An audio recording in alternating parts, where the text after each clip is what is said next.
Hello, we are Amelia and Tanya from Coffee Catchup's podcast. This is Coffee Catchup Espresso on Cross Rhythms Radio.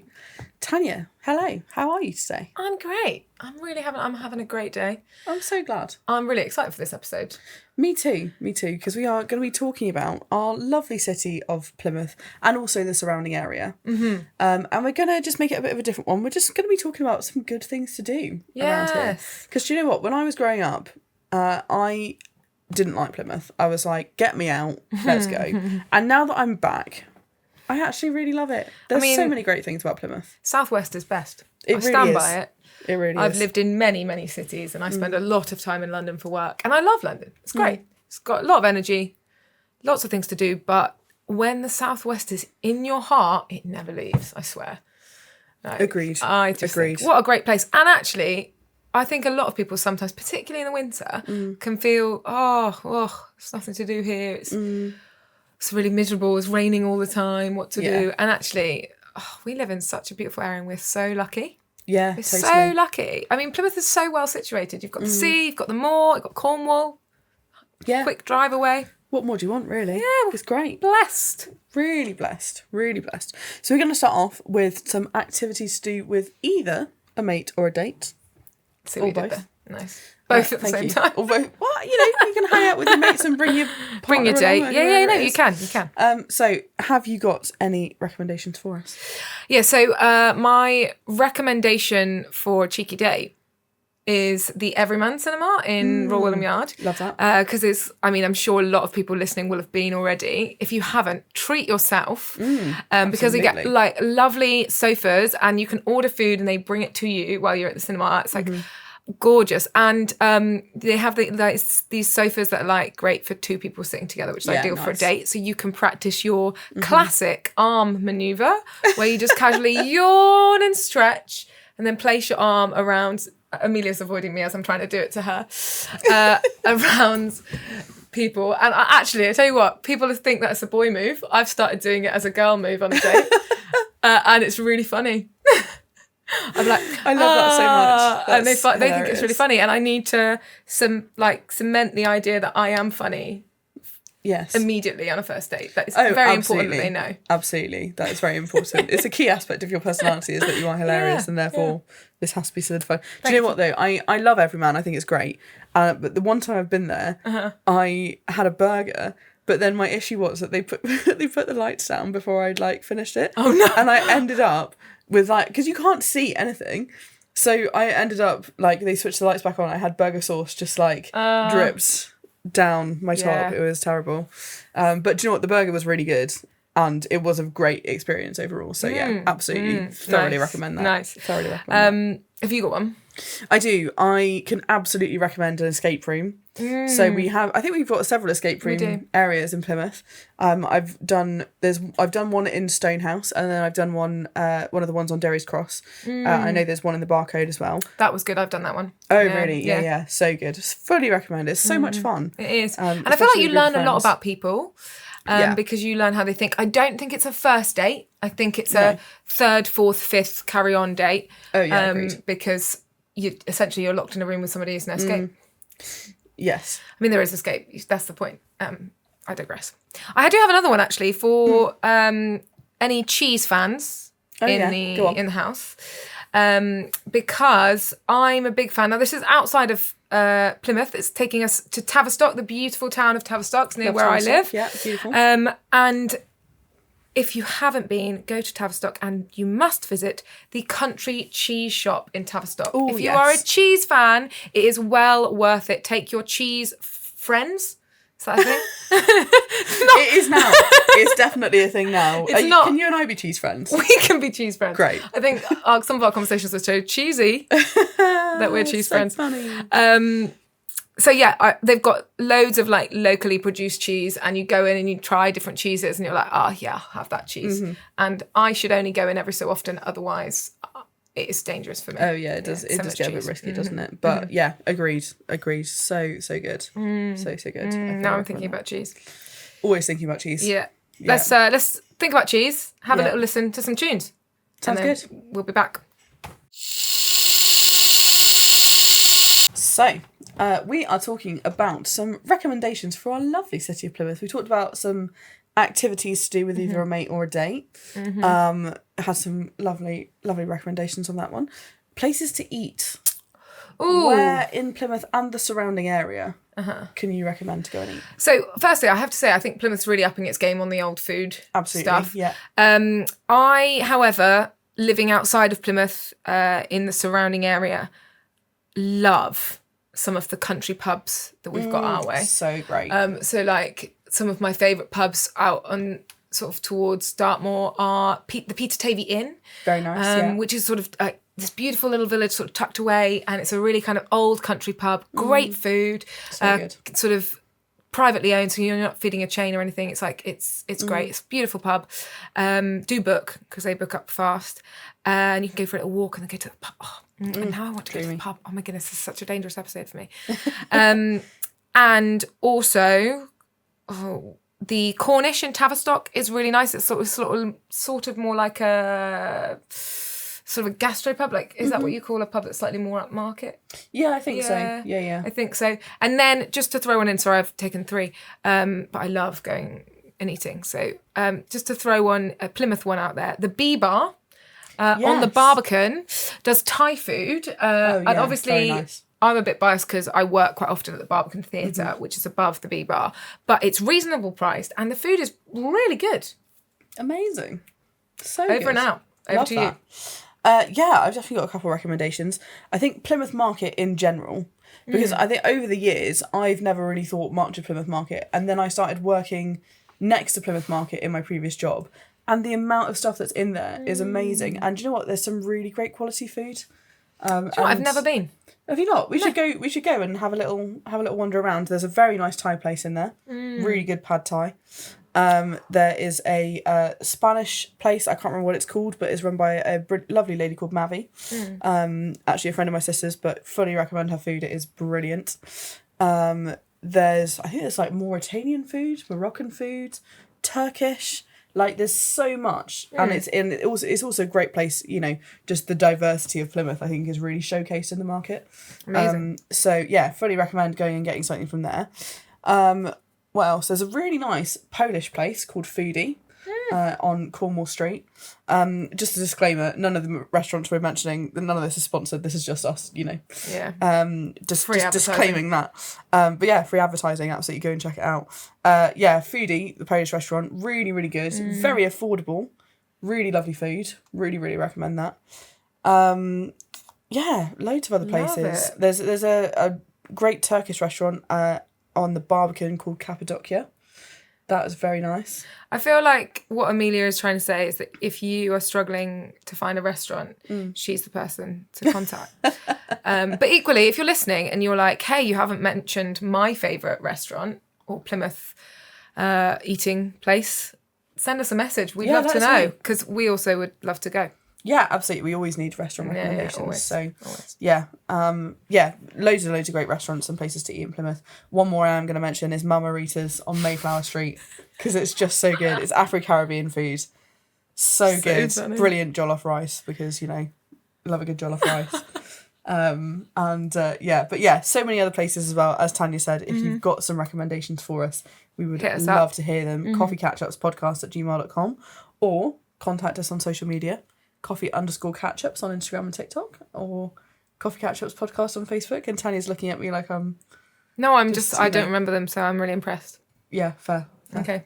But yeah, send us your recommendations. We're going to go to some music now, but we will be back with more Plymouth recommendations.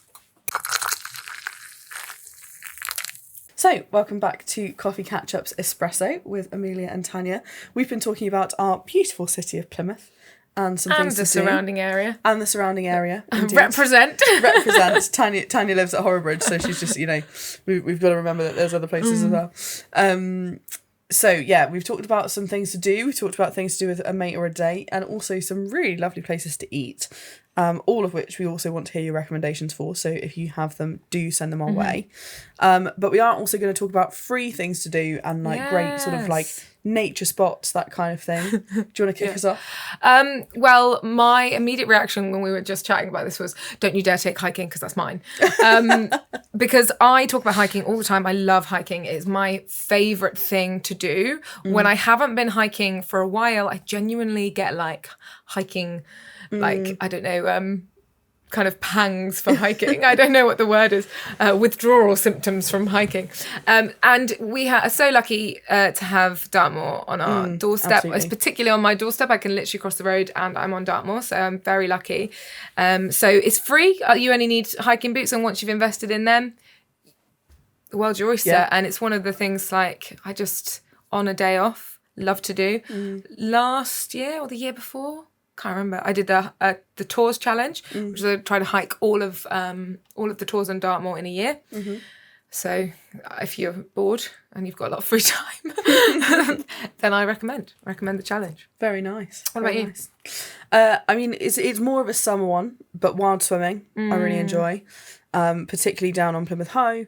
But also, any beach you want, really. We've got some really lovely beaches around us. Wembury, we've got Mothercombe, we've got I've just lost a load of thoughts now. Seaton, lovely place. Whitsand Bay, really, really lovely. Oh, great. Yeah. Lovely places to go. Obviously, do always check that it is safe to swim before you go. But I really love doing that in the summer. It's just so refreshing. Matt Edgecombe as well, really, really nice.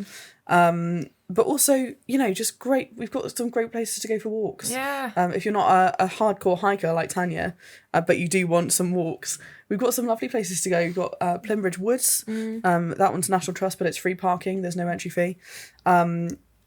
Saltram as well, another great National Trust place. Obviously, if you're a National Trust member, then you can park in the car park for free, but also you don't have to go into the Saltram car park. You can access it by parking at Chelsea Meadow and do the perimeter walk. That's really, really lovely. And again, if you are a National Trust member, obviously that itself is not free. Of course but not. You have got some lovely places you can go if you are a member with free entry. I thought of another one. Lovely places. I thought of another one, a free thing to do. If you have a bike, like a cycle bike, the Drake's Trail is really, really fun. Good. I've done it loads of times. And I mean, the Drake's Trail runs from Tavistock to Plymouth, but then also you've then got the Granite Way, which is up near Oakhampton, and you can, if you're feeling particularly energetic, do the coast to coast from Ilfracombe to Plymouth, which is amazing fun. I mean, some real hills there, but it's lovely. It's a real challenge, and I just think, get to see a lot of Devon, and it's just so beautiful. Remind us what a great place we live in, and get a good amount of exercise. Absolutely. And if you're listening to all of this going, I can't get to any of these places, Central Park. We've literally got Central Park just around the corner, and some other really, really lovely parks in Plymouth, so do take advantage of those. So we're going to go to a bit more music, and then we will be back with our snack chat for the episode. Snack chat. Woo!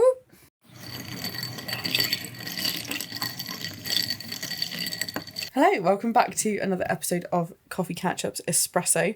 We have been talking about our wonderful city of Plymouth and the surrounding area and some great things to do, but we are at the most important part of the episode, which is, of course, snack chat. Snack chat. We've already talked about snacks. We've talked about cheese already. We've talked about pubs and restaurants. Yeah. We've been building up to this. We have. It's true. We've been making ourselves hungry, and now we're going to make it even worse. And the question on today's snack chat is... So we've got 3 items, and the question is, what would you have on each of these 3 items, which are toast, a bagel, and a crumpet. Ooh, okay. No, that's fun. Because you'd think similar sort of bread-based items, but there's an art to each one. My instinct is controversial. I'm not much of a toast person. Okay. Okay, you had a really calm reaction to that. I was expecting more of that. Well, what? I mean, I don't get quite as passionate about you as you do about these kinds of things. I think we need to invest in unnecessary passion. But, you know, this is the difference between me and you. It's I don't get irate about snacks to Okay. quite the same extent as you do. Fair enough. Hit me with controversy and I might have a different reaction. Okay, fair enough. Well, so I'm not a huge toast person, but I will enjoy a toast. So I would put, I don't know if this counts, scrambled eggs on toast. Oh, yes. Love that. Love that. Very nice. Love a scrambled egg on toast. Very nice. Or a poached egg. Oh, just egg in any form, apart from raw. That'd be weird. No thanks. No thanks. I'm all right. I'll pass. And then what was the other one? Was crumpets. Crumpet. Now, I'm a traditionalist with a crumpet. I just like a bit of butter. Salted butter. Same. And I do like it to sort of ooze through to the bottom and sort of, it's very unhealthy, but it's sort of, I'm just like, oh yeah, no, the more the better. Yeah, I'm like, it's like dripping in butter. Oh, so healthy, but very yummy. I do love it. And actually, they do something called crumpets thins, which are just like slightly smaller, and they're really great. I've seen these. I recommend. Very nice. They're very tasty. I would still have them with butter. Now, a bagel. Okay. Different ball game. Here we go. Brace yourselves. For the bagel, avocado. Avocado with maybe some cream cheese. Lovely. It's a bit sophisticated. Now, I know people like a bit of the old smoked salmon. Yes. But that's not for me. Not. No. I don't think I knew this about you. I know. Oh, she's angry about this. It's interesting. I'm not angry. I'm just very intrigued. I just didn't know this about you, Tanya. No, I'm not really a smoked salmon. I'm not really a raw fish person. I actually struggle with all forms of raw fish. Oh, fair enough. Fair enough. I didn't know that about you. There you go. So, those are my answers. Over to you. So, my answers to this, I was actually having a discussion about this with Dave, our station manager, earlier, and peanut butter is a great thing to have on toast. Although he did get very upset. He had I won't tell his story a while ago, but he had a peanut butter related trauma, which I'm sure he may have shared already on the radio, that involved getting the wrong type of peanut butter in quite a large quantity, and he was very, very sad about it. Really tragic. But no, I do love a bit of crunchy peanut butter on toast. That is just very comforting. But you know, I'm very open to many things on toast. Eggs, absolutely yes. Beans on toast, but nothing beats peanut butter for you. But I do quite. If I'm just having a little snack, I won't necessarily go much more than just that. On a crumpet, I agree with you. Just butter, plain, absolutely beautiful. Can't beat it. Lovely stuff. On a bagel, I am a smoked salmon person. I do very much enjoy smoked salmon and cream cheese on a bagel. But when I was at university, one of the cafes, it was the cafe in the languages building, had some really great bagels. And my favourite bagel, well, I had two different favourites, which I bought way more than I should have done, with my very, very limited budget as a student. One of them was goat's cheese with onion chutney on it and some rocket. Love that. I am a goat cheese person. I know not everybody is. Oh, I am too. That was really really lovely. Cheese. Very very nice. And the other one was a bit of brie and chili jam. Oh no, I can get on board with that. Yeah, lovely stuff. Absolutely lovely stuff. And again, some rocket salad leaves in there. Do you know? I think the thing that bothers me about bagels is there's a hole in the middle. Why did that bother you? Because that's space that could be used with more bread, more food, more bagel. Yeah, I hear it. But would it not then just be a bread roll? No, but isn't there something different about how they cook bagels? Yeah, no, there is. It'd be a bagel roll. A bagel roll. A boggle? Maybe. A boggle? Maybe we just invented a new kind of sandwich, I don't know. Nom nom. Nom nom. You need to stop saying that. Tanya has said nom nom so many times today. It's just like... I say it in every snack chat, because we're talking about snacks. Is that just our tagline now? Snack chat, nom nom. Okay. You heard it first. You heard it here first, ladies and gentlemen. And anyway, on that note, it's been a pleasure. Thank you so much for tuning in to Coffee Catchup Espresso. So much. And we will see you next week. Bye-bye.